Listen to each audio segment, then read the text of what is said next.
Something that I want to talk about is something that I just kind of figured out by doing. So when I'm interfacing, and primarily I'm sewing handbags or some kind of bag. So when I have this interfacing or stabilizer, this is an SF 101, and this is just the roll that I use to cut off of, and this is my cutting table. Here's my pattern piece. So basically, when I cut out my pattern piece, if I cut out, and like this piece says to cut 2 exterior and 2 woven interfacing, because I'm going to put the added stability of the SF 101 on the fabric, and that will give it more stability and structure. So it says to use this pattern piece to cut the interfacing and the pattern piece. So I've already cut out my pattern pieces, but what I'm going to do is I actually want my interfacing to be a little bit smaller than my pattern piece. And the reason for that is when I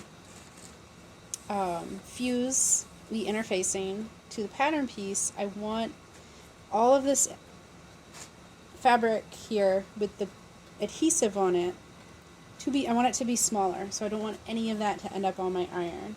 What happens if it ends up on your iron is you might not notice it at first, but eventually it'll burn on there, and it can stain or leave marks on your feature fabric when you are later ironing that with that same iron. So what I've done here is I'm using the grid lines.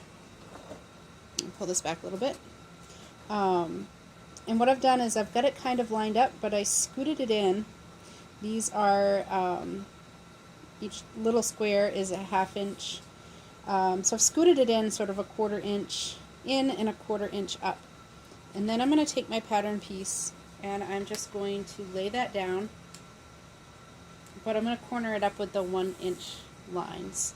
So you can kind of see what I did there. And the result, and I'm doing this on one corner, and what that results in is a piece of interfacing that's going to be approximately 1/8 of an inch smaller once it's centered onto the fabric. And when we do that, it allows me to get the interfacing on the fabric. It's a little bit smaller, so I should be able to center it easily without it touching my iron at all. And then when I fuse it on, I know I'm not going to get any on my iron, but I also know, because it's only going to be about 1/8 of an inch on each side, it's going to also be in the seam allowance. So I don't have to worry about it really affecting the end product. And bonus, it saves a small amount of interfacing, because this stuff is expensive. I think if I find it on sale, I can get it for like $3 a yard, but it's only 20 inches wide. So you end up, I figure I end up often spending more on, I don't know if I'm in your way, but I'm just cutting, so I'm just cutting on the line, so it's not anything that you really are missing. I do find woven fuse to be a better value. I have a bunch of this SF 101, so that's why I'm using that now. And the woven fuse, I get that from Got Interfacing, which is, I think, Barb's Bags. And that is a really great product, and it also, it's wider. I think it's like 40 inches wide. So you actually get more, you get like twice as much, and it's really kind of a better product. So you can kind of see here, again, I've lined it up. And it's approximate. You can kind of see I didn't really cut straight here. That's fine, because you're still going to be able to center it. And even if we did the whole 1/2 inch, a 1/4 inch on each side, your seam allowance is usually much more than that. Typically, it's anywhere from 1/2 an inch to 3/8 of an, well, 3/8 of an inch to 5/8 of an inch, depending on what you're doing. Very rarely a 1/4 inch, and as long as we stay under a 1/4 inch, we're going to be fine anyway. So again, I'm just taking my pattern piece, and for the interfacing, honestly, I just use a pen and I cut it out later. Not really worried about marking it up because these are just my cut lines. They're going to end up in the seam allowance anyway, or trimmed down and trimmed completely off. Yeah, and I'm going to come around this way, maybe not block the camera. And then I just cut it out. And I'll skip ahead in a little bit and I'll show you guys when I fuse it on what that looks like. And then you can kind of see the results in what it looks like when I'm done.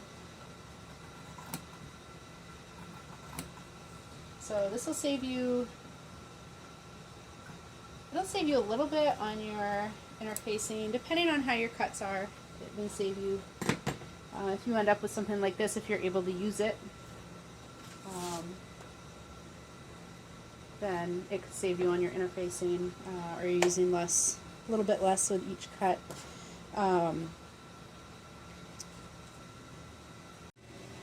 Okay, so now we're over here at my pressing station, my ironing board.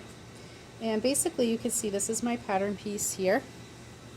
And this is the corresponding piece of interfacing.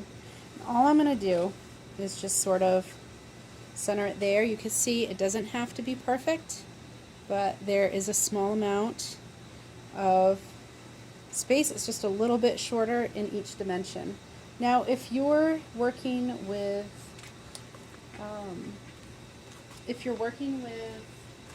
pieces that are not straight, there's a couple things you can do. You can cut them out the same and then trim them down. You can print out an additional pattern piece and then use your ruler and measure in like 1/8 of an inch in each dimension all the way around, and then connect the dots and trim that down. And then you'll have your own interfacing pattern piece. And some pattern designers will actually have that in the pattern already for you. I really wish more would do it, but really just depends on the designer and the pattern. So you can kind of see this is the same, it's going to give us the same result, but I've used a little less fabric, and I've also kept that off my iron. And you can kind of tell sometimes if you look at, I don't know if you can see that, you'll see a little bit of discoloration on your iron and that sort of thing, and that will can give you, especially if you're doing a light fabric, you may notice when you press it that it leaves some stains behind. And this sort of actually, how I ended up doing this way was because I had some projects that I had to recut fabric or resew things because my iron left marks on it. And it took me a while to figure out that's what was happening. So hopefully someone else might find this helpful. This is just a little trick that I like to do.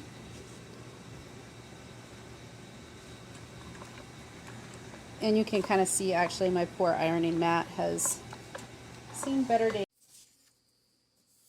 So now we've moved over to just my sewing table, and I'm going to show you what to do if you have a pattern that is not a nice neat rectangle or square.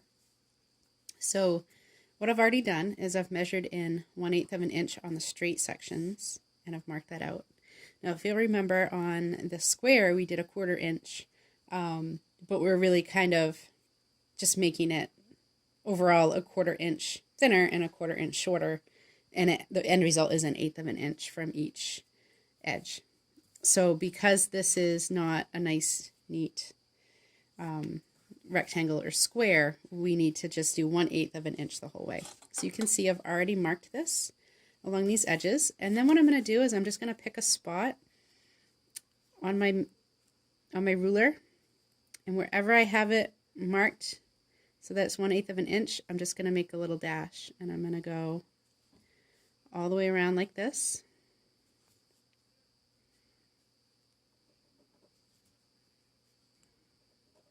And I'm going to do the entire pattern piece. Okay, so I'm not going to make you sit and watch while I do the whole thing, but eventually what you end up with is, or, you know, if you just want to eyeball it, you can do that too. It doesn't have to be perfect.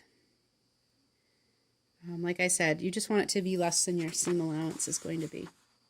So I then would take this, I would trim it down and use that as my pattern piece for the interfacing. And what I do when I do that is, you can kind of see here, you have cut 2 from main fabric, cut 2 from Fusible interfacing. The piece that is my interfacing, I'm going to cross out main fabric and I'm going to circle interfacing, so that tells me, I know that that's a different pattern piece and it's for the interfacing only. And likewise, the one that I print out that I don't trim down, I'm going to cross out interfacing and I'm going to circle main fabric. And then I would keep them together. So I hope that is helpful on how you use your interfacing. You will save a little bit of interfacing because your dimensions are going to be smaller. So say if I had to, if I had a bunch of these I was cutting out, maybe I have 20 inches this way, I might be able to fit more pieces in here and cut more pieces if they're smaller.